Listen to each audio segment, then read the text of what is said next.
Assalamualaikum warahmatullahi wabarakatuh. Pada kesempatan kali ini saya akan melanjutkan materi mengenai perpindahan panas untuk mata kuliah satuan operasi 1. Transfer panas yang pertama akan saya jelaskan adalah transfer panas konduksi. Ya, transfer panas konduksi itu sebenarnya merupakan salah satu dari 3 metode transfer panas yang akan kita pelajari pada kuliah kali ini. Jadi metode transfer panas itu ada yang namanya radiasi, ya, yaitu transfer panas tanpa melalui medium.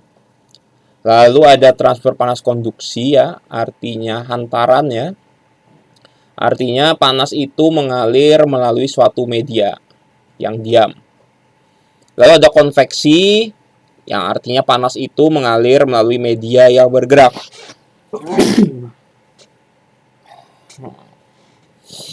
Jadi nama lain dari setiap transfer panas ini, ya, jadi radiasi itu nama lainnya adalah pancaran, konduksi itu adalah hantaran, dan konveksi itu adalah aliran. Ya, jadi pada transfer panas radiasi itu panas atau energinya itu dipancarkan, kalau konduksi dihantarkan melalui suatu media, dan konveksi itu dialirkan melalui media yang bergerak. Nah, pada kesempatan kali ini saya akan menjelaskan mengenai transfer panas konduksi, ya. Jadi konduksi itu adalah metode transfer panas yang terjadi pada tingkat molekuler, ya. Karena konduksi itu kan membutuhkan suatu media untuk panasnya bisa dihantarkan, sehingga ada bagian mana dari media tersebut yang berfungsi menghantarkan panas itu adalah tingkat molekulernya. Ya, jadi molekuler dari bahan itu misalnya adalah besi, ya, yang menjadi penghantar panas. Jadi molekul-molekul besi itu saling bergetar satu sama lain sehingga dia merambatkan panasnya, atau ada pergerakan elektronnya yang membawa energi. Ya, jadi pergerakannya tuh secara molekuler.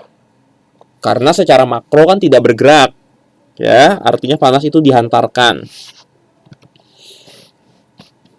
Nah, secara fisik dia tidak ada bergerak, tidak ada gerakan fisik objek. Ya, beda dengan konveksi. Kalau konveksi itu ada aliran, ada gerakan fisik objeknya.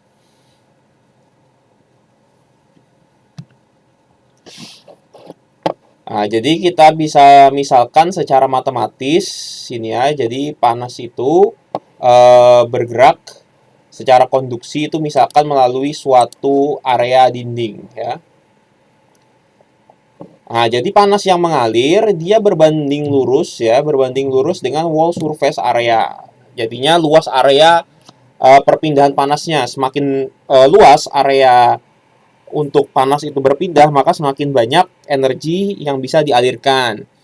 Dan juga beda suhu, ya, semakin besar beda suhu dari panas itu, maka akan semakin banyak energi yang bisa dialirkan. Jadi misalkan di sebelah sisi tembok itu suhunya 100, di dalam tembok suhunya 0, artinya kan deltanya adalah 100. Maka dia bisa mengalir dengan lebih banyak. Dan dia berbanding terbalik dengan wall thickness. Semakin tebal dinding atau mediumnya itu sebenarnya semakin sedikit, karena ada yang namanya hambatan panas. Ya. Nah, jadi kita bisa menganalogikan sebenarnya bahwa transfer panas itu mirip seperti transfer listrik, ya. Transfer panas konduksi itu mirip seperti transfer panas listrik.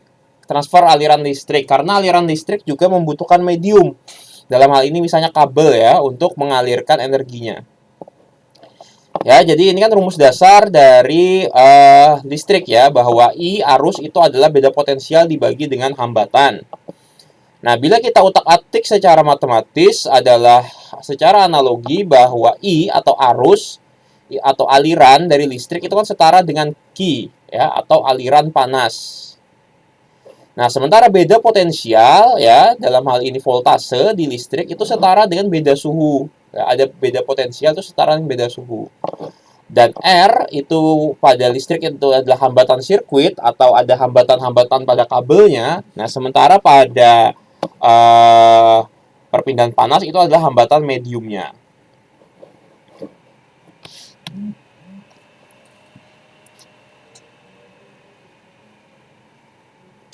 Nah, sehingga ada yang namanya konduktivitas termal, ya. Karena setiap bahan itu memiliki kemampuan menghantarkan panas yang berbeda-beda. Ya.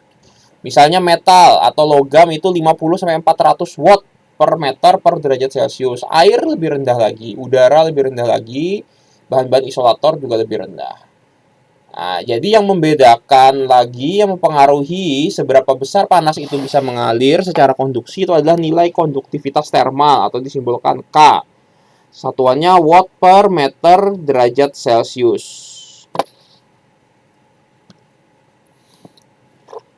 Nah, secara umum perpindahan panas konduksi itu yang banyak terjadi itu adalah melalui slab, ya, slab atau dinding berbentuk balok seperti ini ya. Kita bisa ambil satu elemennya berbentuk balok seperti ini.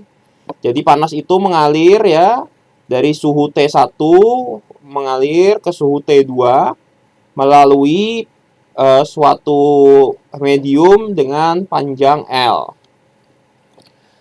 Bisa juga dia berpindah secara silindrikal melalui area pusat ya. Jadi dari suatu pusat suatu silinder dia mengalir ya, awalnya suhunya TI, dia mengalir hingga suhunya T0.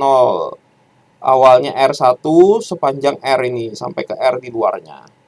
Atau bisa juga secara silindrikal ya, bentuk bola. Kita akan mempelajari semuanya satu persatu.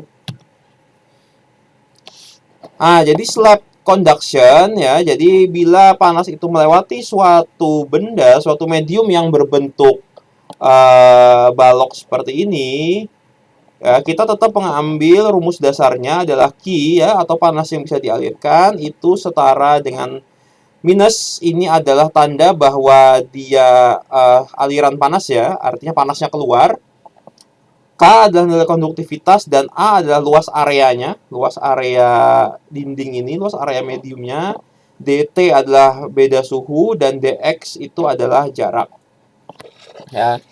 Jadi misalkan di X pada X1 ya, di titik sini ya, di titik ini X1 dan kita anggap di sini adalah X2, maka ya pada di X sama dengan X1, T-nya adalah T1 dan di X sama dengan X2, T-nya adalah T2. Kita asumsikan bahwa T1 lebih besar dari T2 dan nilai X2 lebih besar daripada X1. Sehingga kita lihat di sini ya bahwa perubahan dari rumus dasar ini ya, bahwa minus KA dx-nya ini kita pindah ke sisi yang sebelah kiri, sehingga Q per min K PL ini adalah luas ya. Luasnya karena ini berbentuk persegi, persegi panjang, maka adalah panjang kali lebar. Ada dx dan ada dt. Ya, ini adalah bentuk diferensial sehingga akan kita integrasikan.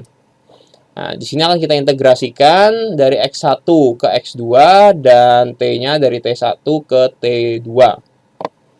Nah, sehingga integrasi dari dx itu adalah X ya, kita isi dia X2 minus X1, dan integrasi dari dt itu adalah T2 min T1. Nah, yang dalam kurung X2 min X1 ini disatukan ke sebelahnya sehingga dia menjadi min Q per K kalikan panjang kalikan lebar T2 min T1 per X2 min X1. Nah, minusnya ini kita pindah ke sebelah sehingga dia jadi T1 minus T2. Nah, sehingga Q itu adalah KPL T1 min T2 per X2 min X1. Nah, kita susun ulang ke dalam bentuk hambatan panas ya, seperti aliran listrik tadi analoginya, bahwa Q itu adalah aliran, T1 minus T2 itu adalah delta suhu, dan berarti sisanya ini adalah hambatan panasnya. Jadi hambatan panas dalam bentuk slab atau dalam bentuk persegi balok itu adalah jarak dibagi dengan konduktivitas dikalikan panjang dikalikan dengan lebarnya. Nah, begitupun juga dengan yang bila transfer panas itu berpindah secara bentuk silindris. Nah, jadi awalnya Q sama dengan min KA dt per dr. Nah, kenapa per dr? Karena dia bergeraknya sepanjang R. Ya, bukan lagi sepanjang X. Nah, dia bergerak sepanjang R. Nah, A-nya ini apa? A itu kan adalah luas area. Nah, kan luas area tuh luas selimut. Kalau ini bentuk tabung kan berarti 2pi kalikan R, ya, keliling, ya, diameter dikalikan dengan panjangnya. 2pi/rl dt per dr. Nah, karena terjadi perubahan jari-jari sepanjang aliran panasnya, maka 2pi KL ini digabung jadi satu, dan dr ini disatukan dengan R, ya, dan ada dt. Sehingga makanya di sini jadi Q per 2pi KL R1 R2 dr per R, ya.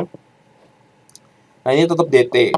Nah, integrasi dari dt sama seperti ini. Nah, integrasi dari dr per R itu adalah ln R2 min ln R1. Ya. Ini Anda cek di matematika, ya. Nah, karena ln dikurang ln itu secara otomatis dia akan membentuk seperti ini. Jadi ln R2 per R1. Nah, ini sekarang kita tinggal menyusunnya menjadi dalam bentuk hambatan panas. Q adalah aliran, T1 min T2 per ln R2 per R1 per 2pi KL. Nah, ya, jadi ini adalah bentuk transfer panas konduksi untuk silindris. Tetap dengan rumus yang sama di awal. Begitupun juga untuk bentuk bola. Nah, untuk bentuk bola, A-nya itu kan luas area bola. Itu kan 4pi/r kuadrat. Nah, sekarang kan karena dia R kuadrat dan ada dr, maka integrasinya berbeda sedikit. Sekarang adalah dr per R kuadrat. Nah, atau dia setara dengan R pangkat minus 2 dr. Nah, ini bila diintegrasikan, ya, min 1 per R2 min 1 per min R1. Nah, atau 1 per R1 min 1 per R2 di sini. Nah, kita susun kan dia menjadi bentuknya seperti ini. Q T1 min T2 per 1 per R1 min 1 per R2 per 4pi K. Jadi, apa yang bisa Anda pelajari sebenarnya dari sini, ya, bahwa dari ketiga bentuk transfer panas konduksi ini sebenarnya cara menghitung berapa jumlah panas yang mengalir itu tetap mengikuti kaidah seperti ini, ya, bahwa panas yang mengalir itu tergantung dari beda suhu dibagi dengan hambatannya berapa. Nah, beda suhunya kan tadi T1 min T2, di sini sama T1 minus T2, di spherical juga sama T1 minus T2. Nah, yang membedakan kan tinggal hambatannya saja.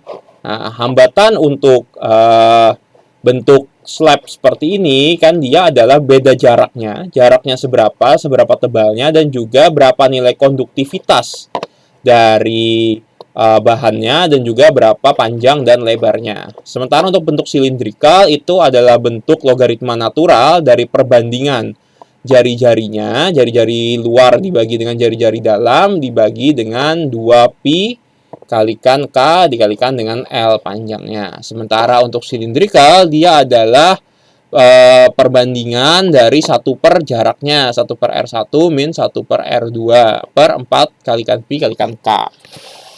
Nah, jadi basisnya sebenarnya rumusnya sama, ya. Hanya saja penurunannya nanti yang berbeda. Nah, sehingga bila tadi itu hanya satu layer, jadi sebenarnya apabila ada berbagai layer di sini, ya, ada 3 lapisan yang mempunyai 3 nilai K berbeda, itu kan sebenarnya kan sama saja, bahwa di bagian A itu kan ada ini kan tadi seperti ini kan ada delta X per KA, ya, P kalikan L. Nah, coba kita lihat di sini kan alirannya kan mengalir dari T1 ke T2 melalui hambatan bahan A. Bahan A itu hambatannya apa, ya? Delta X tebalnya berapa dibagikan K dikalikan A-nya berapa. XB juga, XC juga. Nah, sehingga bila kita susun di sini, nanti lama-lama dia menjadi T1 minus T4, ya. Suhu di sini, suhu di titik 1 dikurangi suhu di titik 4 dibagi saja. Jumlah hambatannya ada berapa? Kan ada 3. Tadi kan hambatan A, hambatan B, hambatan C. Nah, rumus hambatannya mengikuti yang di sini tadi. Berapa? Bisa juga misalnya dia konduktif heat transfernya bentuknya paralel seperti ini. Jadi kita bisa menganalogikan dia seperti bentuk aliran listrik di sini. Atau bisa juga bentuknya misalnya silinder seperti ini, berlapis. Ada R1, ada R2, ada R3, ada R4. Nah, bentuknya sama seperti ini, artinya panasnya mengalir secara berlapis.